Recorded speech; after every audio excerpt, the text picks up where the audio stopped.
The transfer. Heisman finalist in your first season. You are here because you're unflappable. A leader, choosing humility over hype. And that's perfect. Because no one cares about the journey now. Success here is defined by the destination.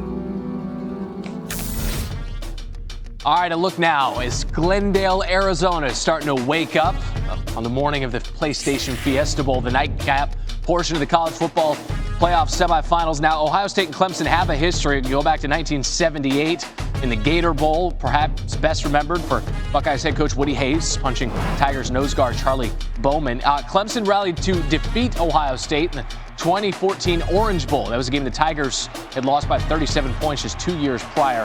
Clemson's Sammy Watkins, an Orange Bowl record, 227 receiving yards. 2016 college football playoff semifinal, Clemson and Deshaun Watson ran for 2 touchdowns. Through another, Tigers blanked JT Barrett and the Buckeyes 31-0. Tigers would eventually go on to claim the school's second national title. Glendale, Arizona, the site of a new renewal of pleasantries this evening as SportsCenter on the Road is presented by Rocket Mortgage, by Quicken Loans. Kirk Herbstreit joining us from the side of the PlayStation Fiesta Bowl. A little quieter than in times where we've gotten to talk on a Saturday here, Kirk, so maybe we don't have to worry about crowd noise or distractions. Let's just talk ball. Clemson defensive coordinator Brett Venables. Well, what can he do here to confuse a guy in Justin Fields who admittedly says his knee is less than 100% heading into the biggest game of his college career? Randy, happy holidays. I think, first of all, the big thing he has to do is stop the running game of J.K. Dobbins. I think before he can worry about Fields, they have to be physical at the line of scrimmage. They have to be attacking, which is their MO. That's who they are. That's what they do.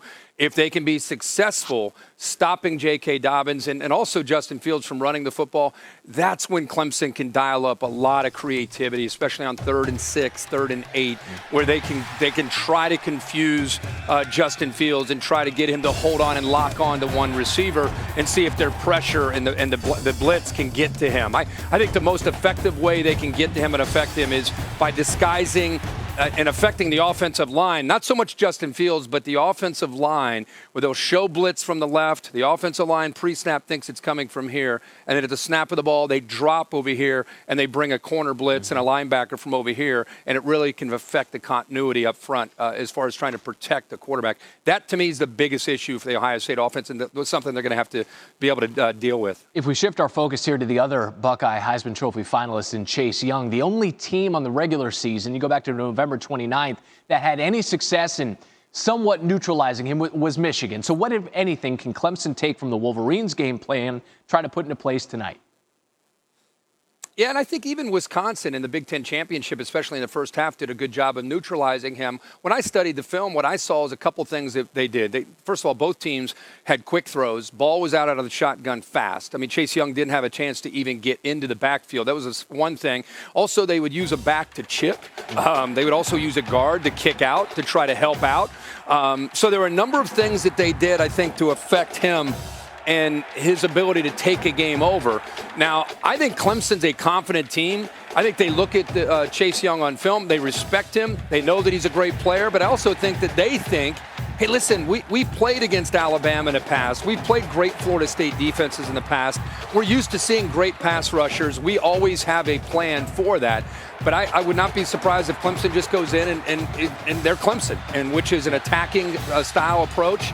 Running Travis Etienne could be the best way to neutralize him, to make him have to respect that aspect of the Clemson offense, because if he's running the ball, it can really slow down what Chase Young wants to do, which get around the corner and try to get after Trevor Lawrence. All right, let's get to the start of the college football playoff semifinals, and that's LSU and Oklahoma in the Peach Bowl. And listen, the Tigers are heavy favorites here, but Oklahoma is here for a reason. What sort of game needs to unfold for OU to pull off this upset?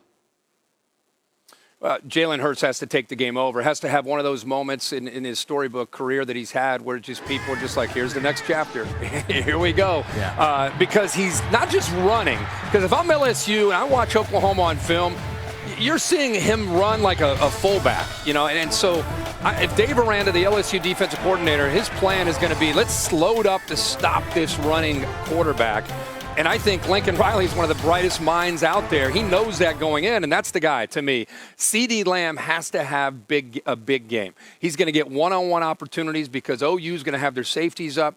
Or LSU is going to have those safeties up. I think that's the opportunity. Lamb one-on-one against Stingley, against Fulton. Can he win? And can Lincoln Riley find unique ways to get him matched up one-on-one? So I think if OU ends up winning the game or being incredibly competitive, I think it's going to be Jalen Hurts, not just his running, but ability to throw the football and make big plays in the pass game. Oklahoma's been here before now at the college football playoff for the 4th time. They're 0-3, and they've given up at least 37 points in each of those games. We'll see if the defense can stand up a little bit as well. That's Kirk Herbstreit with the insight inside Glendale, Arizona, and the University of Phoenix Stadium, where tonight it's going to be a lot louder.